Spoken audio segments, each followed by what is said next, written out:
மிட்டாய் கடை வைத்திருந்த இந்த இளைஞரை காவல்துறை அதிகாரி கன்னத்தில் அறைந்து கண்டிக்கக்கூடிய அதிர்ச்சி காட்சி.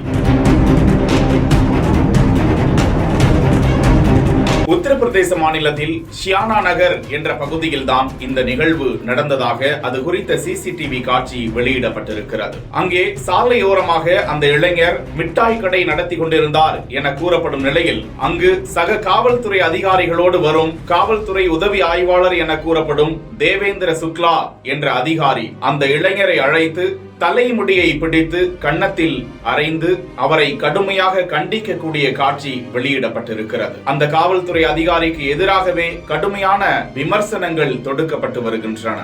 இந்த வீடியோ வைரலான நிலையில் உத்தரப்பிரதேச காவல்துறை அவரை பணியிடை நீக்கம் செய்துள்ளது.